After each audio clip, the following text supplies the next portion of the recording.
Welcome to our fun little study group for PP 5340 Introduction to Public Policy and Management. Glad you could join us.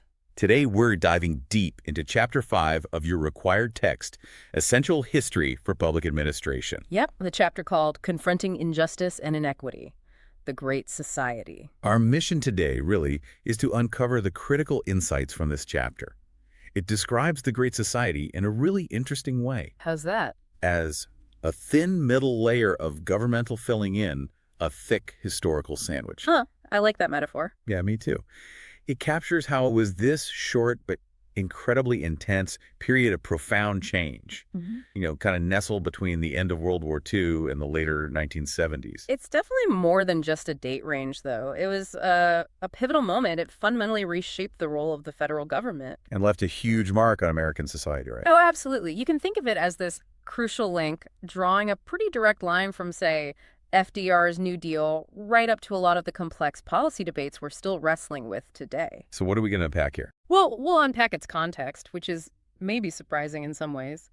We'll look at its sweeping legislative achievements and, of course, its enduring legacy. Highlighting what was truly revolutionary back then. Exactly. And also, what's just become, an unshakable part of our lives now, maybe something we don't even think about much anymore. Okay, so before we get right into the Great Society itself, we really need to understand the world that kind of birthed it. Right.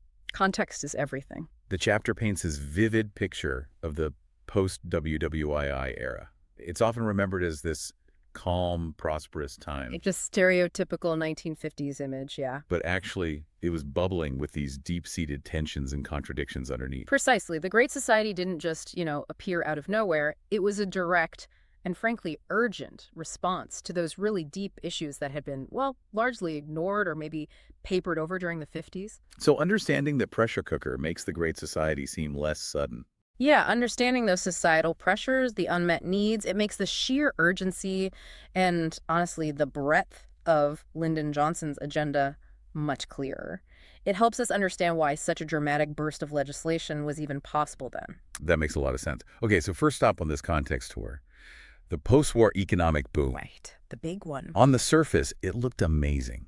A huge shift from the Depression years. Totally a different world. The wartime economy was this massive mobilization effort, right? Yeah. Millions of people, including women and minorities, went into the military or worked in war production. And critically, the U.S. homeland wasn't physically damaged like Europe or Japan. Our production capacity was intact, even stronger. Which just laid the groundwork for incredible prosperity afterwards. And the economy certainly roared back. I mean, there were fears it might slip back into depression, but nope. The late 40s and 50s saw sustained really robust growth. Tangible growth for many people. Absolutely. Average family incomes, in terms of real purchasing power, jumped by almost a third just between 1950 and 1960. Home ownership expanded dramatically, over 18% from 1940. And the U.S. position globally was just astonishing, really. The text notes, with 7% of the world's population in the late 1940s, America possessed 42% of the world's income and accounted for half of the world's manufacturing output. Wow. That really does sound like a golden age. But the chapter immediately throws in this crucial caveat, and this is where those shadows appear. Many people were left out. And that's the critical question, isn't it? Who actually benefited from this boom and who didn't? Because the prosperity was far from universal. Like who specifically? Well, most African Americans, for example, were explicitly shut out of that suburban growth we picture. How? It was a combination of things. Federal housing policies actually encouraged segregation, and then you had just overt racial discrimination by real estate agents, by lenders. So they were stuck. Often confined to central city areas where poverty was concentrated, housing options were poor, schools were underfunded, unemployment was high. And what about women? They'd worked during the war. They were definitely active in the workforce, increasingly so, but often stuck in low-level roles, clerical work, retail, or traditional fields like teaching and nursing. Societal expectations were still strong. Hugely. The expectation was still overwhelmingly for women to be wives and mothers.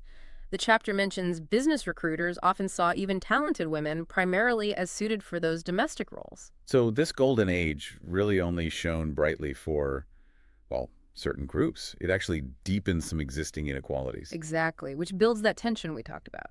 So the economy reveals one kind of tension, but underneath that, the chapter also describes this deep-seated fear that permeated the political landscape. The 50s weren't just backyard barbecues, Not at all. They were intensely shaped by the Red Scare. stemming from the Cold War. Absolutely. The Cold War set the international stage, right? U.S. versus the Soviet Union, nuclear superpowers, global ideological struggle. Domestically, that translated into this intense fear of communism. Yeah, the fear being, what exactly? Infiltration. Yeah, the pervasive fear was that un-American views, specifically communist sympathizers, were infiltrating key government agencies, Hollywood, the media, unions, schools, basically everywhere important. And this led to actual action. Oh, yeah. Congressional hearings started in the late 40s trying to expose this alleged communist influence. This led to the infamous blacklisting, especially in Hollywood. Meaning people lost their jobs? Careers destroyed. Actors, writers, many couldn't work under their own names for years, some well into the 1960s. A devastating impact. And right in the middle of all this was Senator Joseph McCarthy. The chapter calls him crude and boorish, Yeah, the picture painted isn't flattering. He doesn't come across as a deep ideologue. more like an opportunist. Yeah, it seems that way.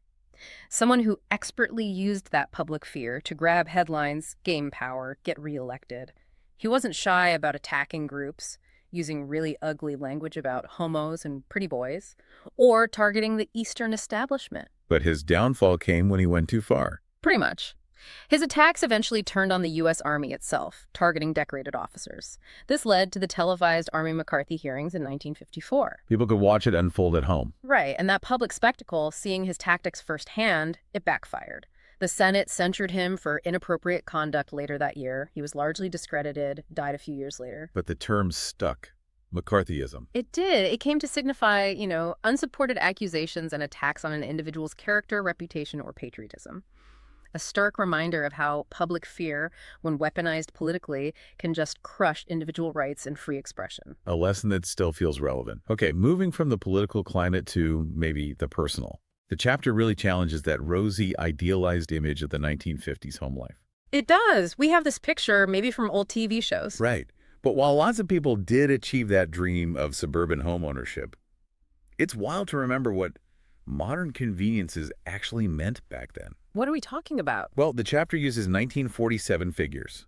1/3 of American homes had no running water, 2/5 had no flush toilets, 3/5 lacked central heat, and 4/5 were heated by coal or wood. Wow. So getting a small, new suburban house with indoor plumbing and central heat? That was a huge step up for a lot of families, a major improvement in daily life. And the scale of that shift to the suburbs was immense, wasn't it? Unbelievable. The book says of the 13 million homes built between 1948 and 1958, 11 million were suburban. 11 out of 13 million. And the suburban population itself more than doubles from 35 million in 1950 to 72 million by 1970. A massive transformation of where and how Americans lived. But like the economic boom, this shift wasn't all positive, was it? There were definite downsides, problems that fed into the Great Society's agenda later. Absolutely critical problems. The chapter explains that the people moving out to the suburbs were largely white and had the financial resources to do so. Leaving behind. Minorities and lower-income people concentrated in the central cities. This led to a declining tax base in cities, which meant deteriorating urban services, schools, sanitation, police. And then came urban renewal. Yeah, these controversial projects often meant bulldozing existing neighborhoods, displacing residents to make way for new office buildings or highways. And where did the displaced people go? Frequently into these massive, poorly maintained public housing projects, which unfortunately often became centers of crime and further disadvantage.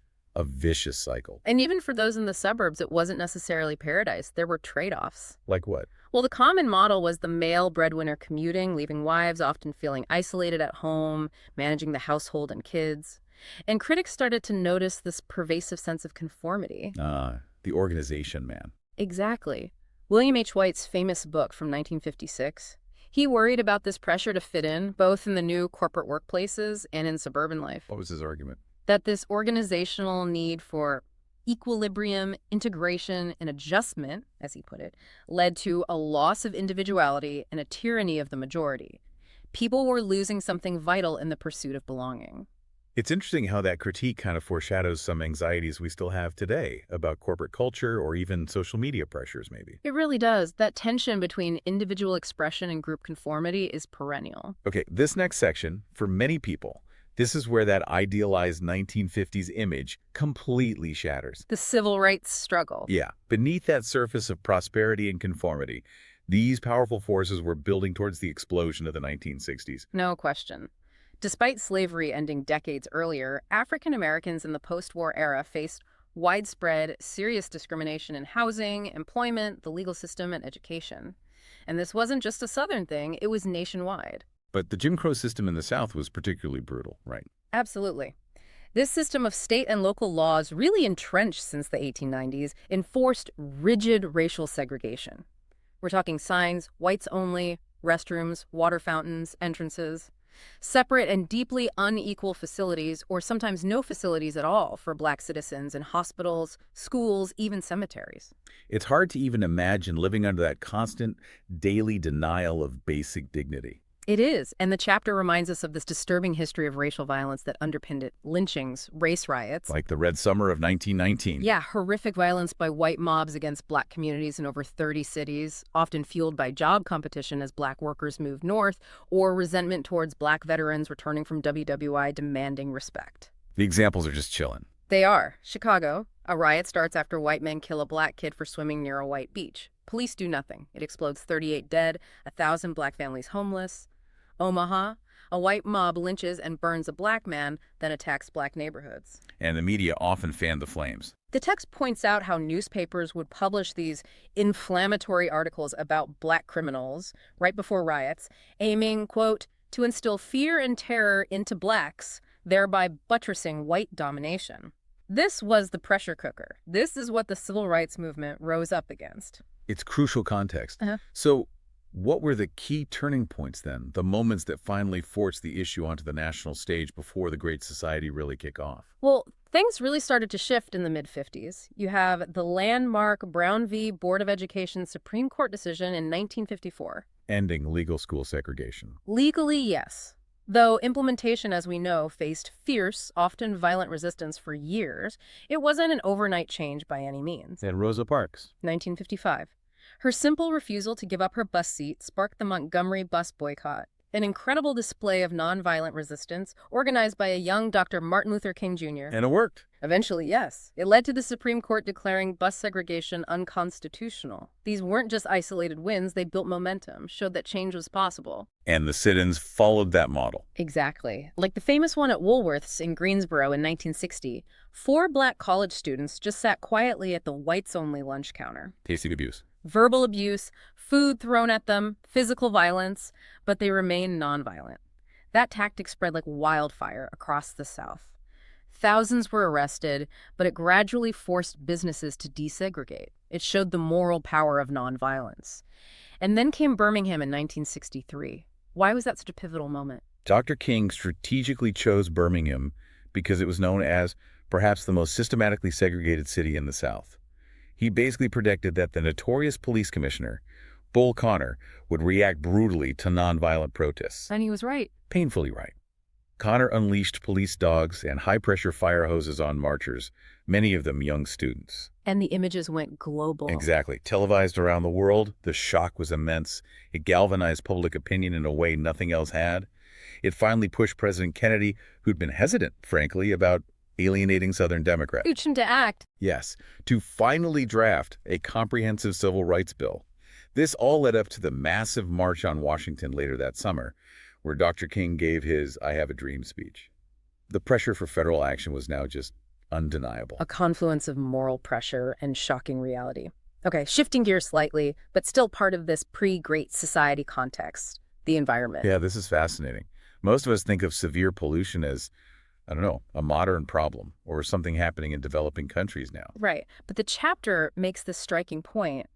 That description could easily fit the United States in the 1950s and 60s. So our own massive industrial growth, that engine of the post-war boom, came at a really significant and visible environmental cost. We were polluting heavily. What did that look like specifically? What woke people up? The biggest catalyst, without a doubt, was Rachel Carson's book, Silent Spring, published in 1962. A landmark book. Truly.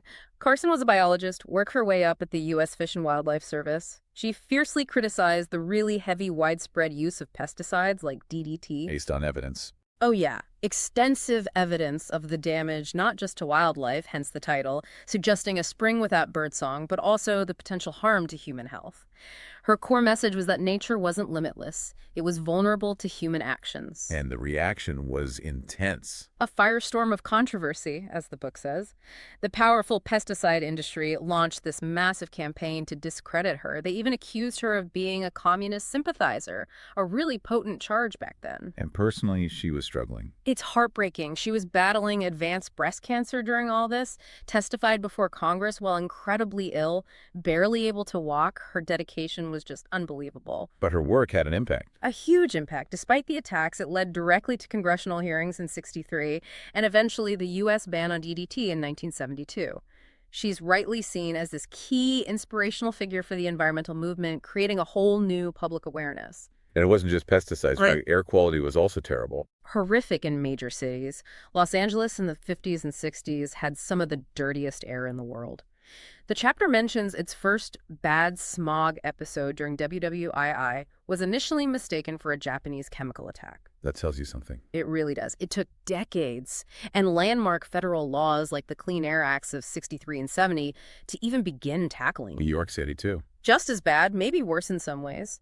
The author Jim Dwyer recalls how you could touch the air. It was that filthy.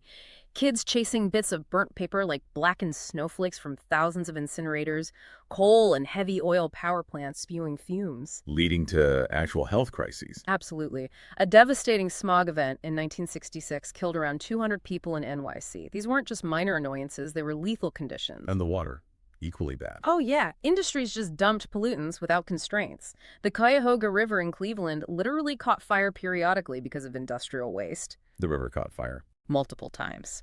A big fire in 1969 finally drew national attention. And the Hudson River in New York, basically an extension of millions of toilets, receiving 170 million gallons of raw sewage every day. It's just staggering to think about. Utter disregard. It really highlights the desperate need for federal intervention that was building. While things are much better now, thanks largely to the EPA created in 1970, environmental issues clearly remain. Think about the dead zones in the Gulf of Mexico from agricultural runoff. These problems persist. Okay, so that sets the stage incredibly well. We have this picture of America, prosperous on the surface, but deeply unequal. Gripped by Cold War fear, grappling with conformity, facing entrenched racial discrimination, and dealing with really serious environmental decay. A complex and volatile mix. Which brings us squarely to that thin middle layer of our historical sandwich, the Great Society itself. This brief but incredibly transformative period. Right, and it starts really with tragedy and opportunity. President Kennedy's domestic agenda, especially that vital civil rights bill, had stalled out by the fall of '63. And then his assassination. Which dramatically shifted everything.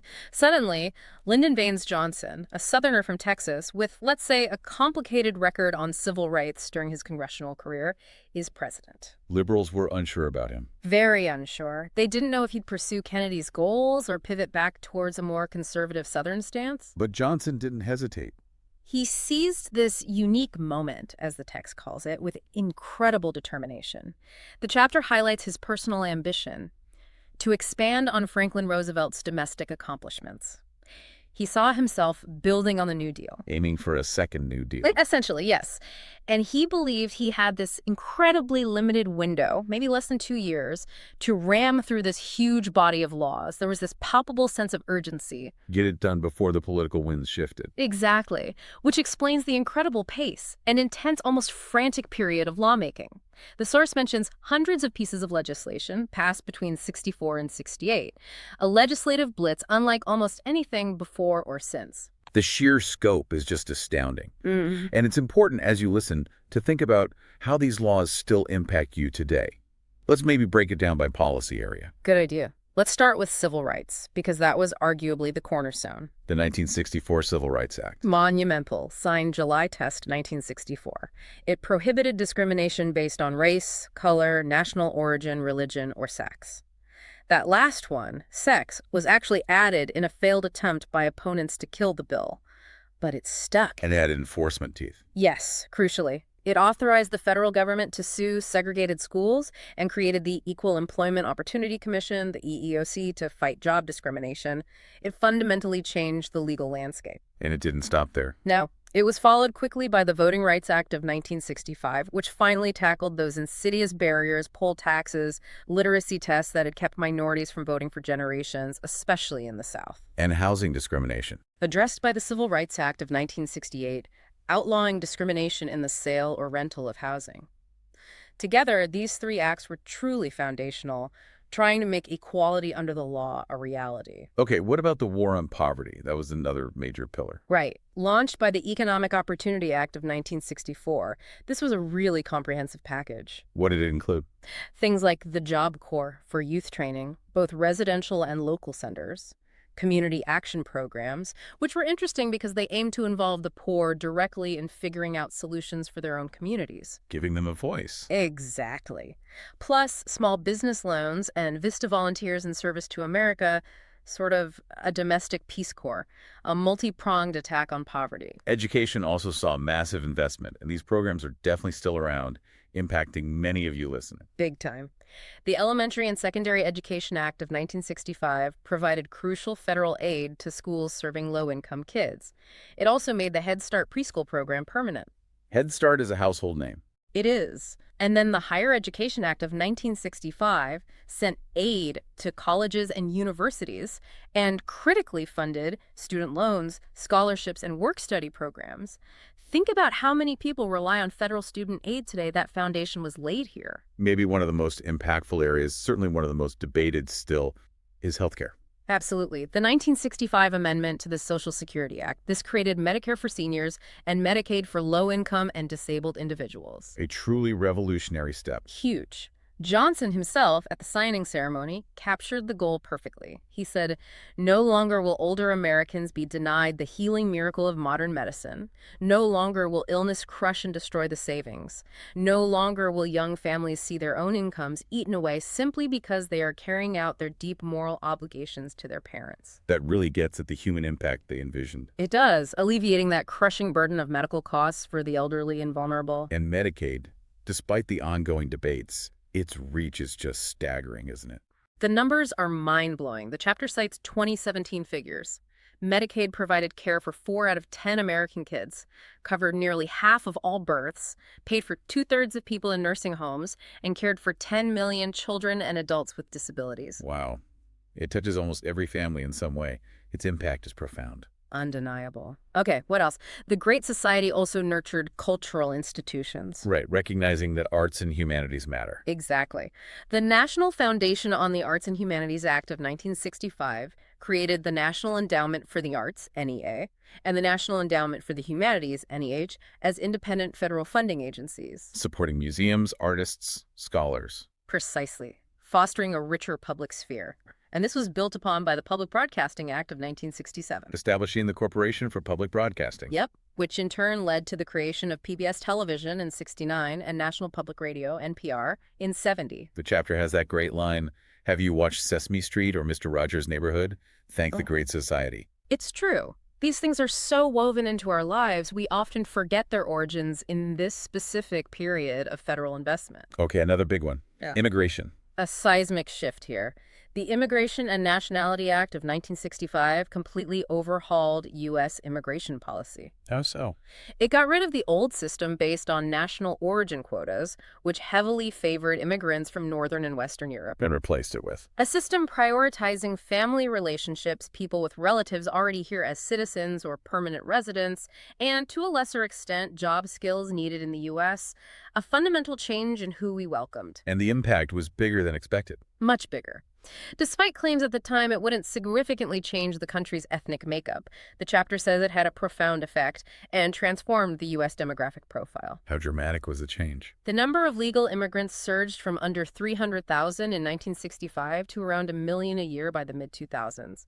The foreign-born population exploded from about 9.6 million then to a record 45 million by 2015. But there's an unintended consequence, too. Yes. When a guest worker program primarily for Mexican agricultural labor was ended around the same time, it inadvertently led to a significant increase in illegal immigration from Mexico, creating challenges that are still very much with us. Finally, let's circle back to the environment. The Great Society built on that growing awareness. Massively. The chapter emphasizes this astonishing statistic. Approximately 300 conservation, beautification, and environmental measures were signed by LBJ between 63 and 68. 300. More, the text says, than during the preceding 187 years combined. That's incredible. A sudden, profound commitment. It really was, reflecting that urgency we talked about, addressing the decades of accumulated damage. What calls of laws? Things like the Water Quality Act of 1965, which laid crucial groundwork for the later, stronger Clean Water Act of 1972. It really set the stage for modern environmental protection. And the EPA came later. Right. The Environmental Protection Agency was actually formed under President Nixon in 1970, but it was absolutely crucial for actually implementing and enforcing this huge body of environmental law passed during the Great Society years. It shows some environmental concerns crossed party lines, at least initially. So this incredibly intense period of legislative action, it couldn't last forever. No, the political energy, the national resources, the public consensus, they all started to fray. The chapter points to three key factors that kind of brought the curtain down on the Great Society era, at least in its most active phase. What was the first one? The reassertion of conservative power in Congress. Johnson himself knew his legislative honeymoon wouldn't last forever. Resistance to his progressive agenda inevitably grew, especially from Southern Democrats and Republicans, making it harder and harder to pass big new things. The second factor sounds like a big one. Vietnam. Huge. The Vietnam War just escalated and escalated through the late 60s. It became incredibly politically divisive at home. And expensive. Massively expensive in both lives and money. By 1968, there were over 500,000 U.S. troops there. It just sucked resources and attention away from Johnson's domestic goals, and it completely fractured the Democratic Party and eroded Johnson's political support. Guns versus butter, essentially. And the third factor, equally damaging. Critically damaging, violence in the cities. The nonviolent phase of the civil rights movement tragically gave way to these large-scale urban riots, often involving looting and arson. Starting when? The first major one was Watts in Los Angeles in 1965. But it intensified dramatically nationwide in 66 and 67. The chapter gives staggering numbers: 38 riots in 66, 164 insurrections in the first 9 months of 67 alone. The images must have been shocking. They were, especially the worst riots in Newark and Detroit in 67, which lasted almost a week, left dozens dead, hundreds injured, thousands homeless. These images of American cities burning profoundly shifted public opinion, undermined that sense of shared purpose, and eroded support for further social spending and reform. So the war, the riots, the political pushback, it all just kind of converged. Exactly. The consensus fractured, the momentum was gone. The Great Society era, in terms of that intense legislative drive, was over. Leading to Johnson's decision. Yeah, on March 31st, 1968, a clearly disheartened President Johnson went on TV and shocked the nation by announcing he would not seek nor accept the nomination for another term as president. A really somber end to that period of incredible domestic ambition. But while the official era ended then, the impact of the Great Society certainly didn't stop. Not at all. This brings us to the top layer of that historical sandwich, how these policies continued to shape society for decades, becoming deeply embedded, often in ways we don't even notice. And it's important how the chapter frames it. Right. Not as some radical socialist takeover. Definitely not. The text is clear. Think of it less as embracing European-style social democracy and more as an effort to update and preserve liberal capitalism. Like the New Deal before it. Exactly. Adapting the existing system to meet new challenges, making capitalism more inclusive, more stable, aiming to prevent wider social upheaval rather than overthrowing the system itself. It was pretty successful in that preservation, wasn't it? Even as things maybe slowed down in the 70s. Yeah, the chapter notes that even though the momentum behind environmentalism, feminism, and civil rights maybe waned a bit in the 70s compared to the 60s, the actual goals of post-war American liberalism were far closer to realization in 1974 than they had been in 1945.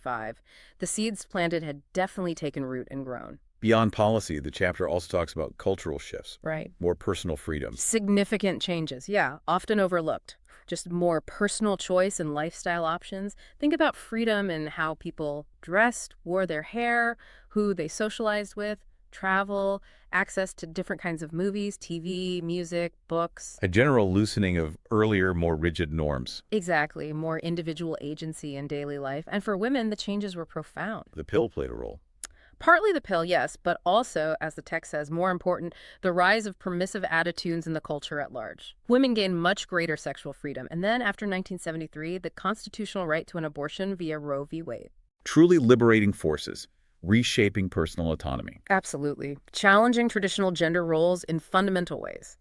And popular culture, naturally, started reflecting all this ferment. The chapter uses that great comparison. Yeah, contrast the idealized, conflict-free 1950s TV families like Father Knows Best with All in the Family, which started in 1971. Archie Bunker. Right. A working-class bigot constantly arguing with his liberal son-in-law, Meathead, about everything controversial: race, homosexuality, Vietnam.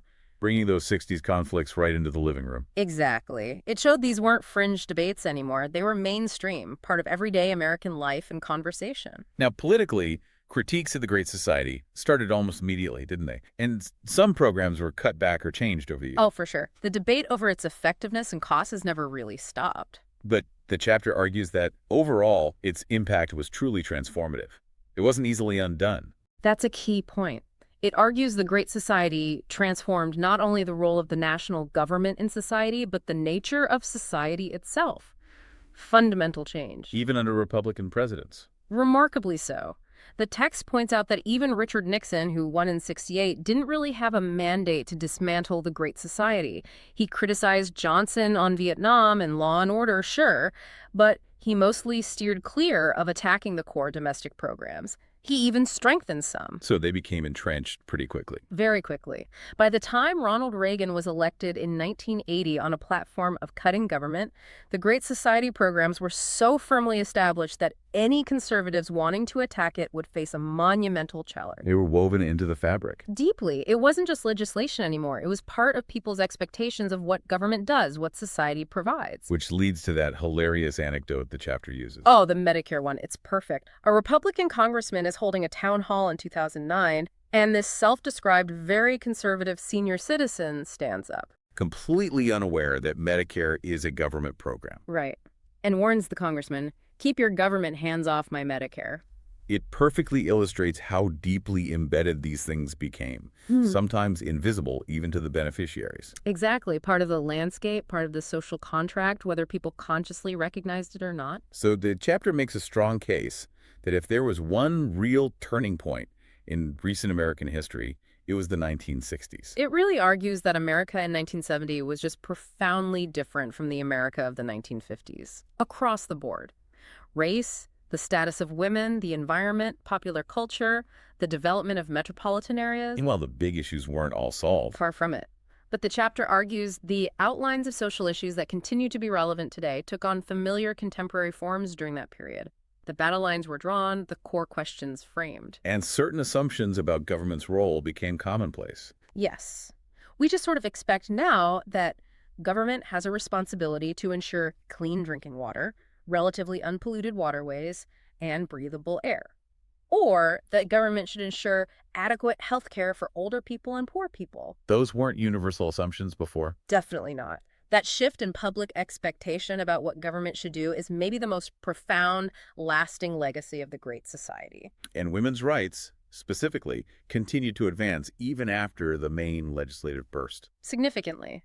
It's wild to think that many top universities like Harvard and Columbia only started admitting women undergraduate students in the late 70s or even early 80s. On Title IX. Huge impact. Title IX of the Education Amendments of 1972 prohibited gender discrimination in any federally funded education program.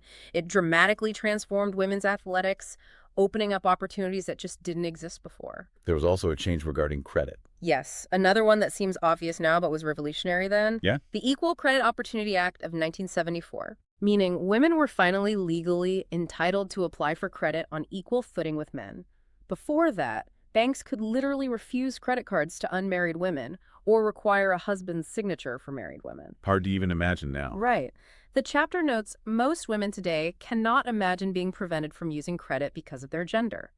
It shows how deeply embedded discrimination was and how these legal changes fundamentally empowered individuals. So wrapping up this legacy section, what's the bottom line? Well, the chapter concludes pretty strongly. It argues the Great Society improved the lives of millions of citizens by creating a robust social safety net and it affirmed the principle that intervention by the federal government was a good way, perhaps the best way, to guarantee rights, to help the disadvantaged, and to improve the quality of life for all Americans. And that we're still living with its consequences. Absolutely. Quoting Zelizer again, we are truly still living with the domestic policies born out of that transformative moment. Its shadow, or maybe its light, is long. Now, the Great Society didn't just change laws and policies. It also challenged some fundamental ideas about government itself, right? Especially within public administration. Yes, this era forced a real rethinking of the public servant's role. How so? What was the traditional view? Traditionally, public sector professionals, administrators, were seen as, value-neutral implementers. Their job was just to carry out the laws passed by elected leaders efficiently and impartially without injecting their own values. The politics-administration dichotomy idea. But the late 60s saw a challenge to that. Big time. It saw the emergence of something called New Public Administration, or NPA. And it's important, as the text notes, to distinguish this from the later New Public Management, or NPM, which came along in the 90s with different ideas about efficiency and markets. So what was NPA about? Its core concept, introduced earlier in your text, was social equity. Meaning fairness, justice. Exactly. NPA scholars looked at the turmoil, the racial unrest, the Vietnam protests, the urban decay, and argued these weren't just random events. They were rooted in deep perceptions of injustice, stemming from economic and political inequality. And they felt public administration was part of the problem. In a way, yes. They argued the public sector, often influenced by the educated and wealthy, wasn't adequately addressing the real concerns of other groups: blue-collar workers, African Americans, students, the poor. Think back to those urban renewal projects just displacing people without real input. That's the kind of thing they pointed to. Ignoring those concerns had consequences. They believe so. Fredrickson, a key NPA scholar, put it starkly: continued deprivation amid plenty breeds widespread militancy. Militancy is followed by repression, which is followed by greater militancy. A dangerous cycle, he warned, if administrators just stood by passively. So what should administrators do, according to NPA? They argued public professionals should actively add social equity alongside the traditional goal of efficiency. Be advocates for fairness by supporting policies and, crucially, using delivery methods that gave disadvantaged groups greater access to the policymaking process and helped them improve their economic situation. This included actively inviting citizen participation in designing and evaluating programs. Making public service more responsive to marginalized groups. That was the goal. And interestingly, some Great Society programs themselves were already experimenting with this. Like the War on Poverty program. Yeah, they often incorporated language about maximum feasible participation of the people they served, trying to build support and effectiveness from the ground up. It tapped into older American traditions of participatory democracy, actually. But this idea wasn't universally popular. Oh, definitely not. The chapter mentions local officials often hated it. They saw federal money going to community groups that circumvented local political machines as basically funding subversive ideas and action. Challenging established power. Precisely. Giving voice and resources directly to poor communities was seen as a threat by some existing power structures. So what was the lasting impact of NPA? Did it change how public administration works day to day? Well, its direct impact on professional practice was probably more limited than, say, the later New Public Management reforms. But the idea of social equity, that remains a really important part of public administration knowledge. Still relevant today. Increasingly so, actually. It's getting renewed attention. Now, critics still argue, and it's a valid point based on democratic theory, that shaping services for specific groups should only be the job of elected leaders. Administrators shouldn't make those value judgments. The neutrality argument again. Right. But given the complexity of today's social problems, the persistence of inequality, the chapter suggests social equity continues to be a significant issue that public administrators simply have to grapple with. It won't go away. Okay, as we start to wrap up this deep dive into Chapter 5, let's try to connect everything back to some of those big, overarching themes in public administration you've been studying. Sounds good. How does the Great Society fit into the bigger picture? Well, one theme is definitely insiders and outsiders. And the Great Society is a powerful illustration of that, isn't it? Fundamentally, it was about elevating outsiders, the poor, the uneducated, the underemployed, and racial minorities, into the mainstream of American economic and political life. Trying to make them insiders. Exactly. Even environmental policy fits. It confronted the private interests and concentrated wealth and power. The insiders, you could say, whose pollution was harming the public good. It challenge their privilege. That tension is always there in public administration. What about the role of the public professional?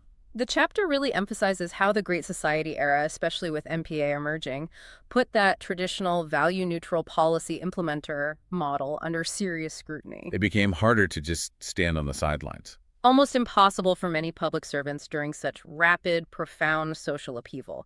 It forced a reevaluation of their ethical duties, their potential role in actively shaping a more just society, not just passively implementing laws. And that question continued. The text says this critical examination of the public professional's role only intensifies in the decades following the Great Society.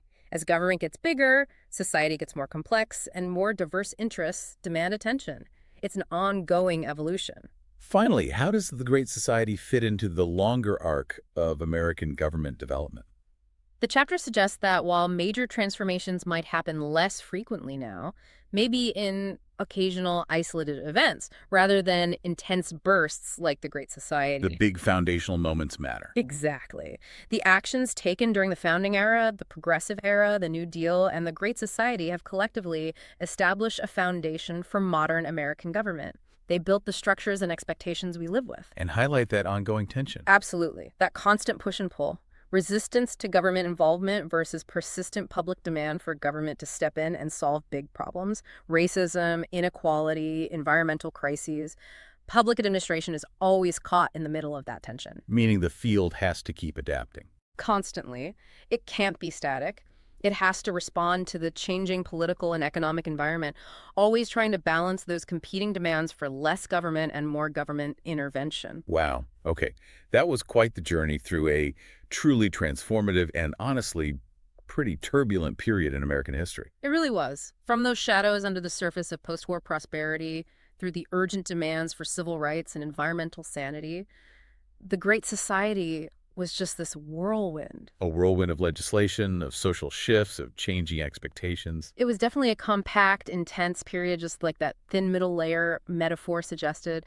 But its influence, as we've seen, just ripples through everything in American government and society today. So many institutions, protections, debates. Yeah. Things we almost take for granted now. Have their roots right back in this specific era. It really shaped the basic expectations many of us have about public service and government's responsibilities. So as you, our listeners, reflect on these chapters, here's maybe a provocative thought to chew on. In what ways do you see today's policy debates about healthcare, poverty, regulation, equality, reflecting that enduring tension between individual liberty and collective well-being that the Great Society so dramatically tried to balance? Ooh, that's a good one. And maybe another. Which of those taken for granted aspects of modern American life that were born out of the Great Society, think Medicare, clean air rules, civil rights protections, student aid, which of those do you think are most vulnerable today or perhaps most vital to protect, and why? Lots to think about there. Thank you so much for joining our study group for this deep dive into Chapter 5. Yeah, thanks for listening. We really hope this exploration helps you see the Great Society not just as dry history, but as a living, breathing legacy that continues to influence your world and potentially your work in public service every single day.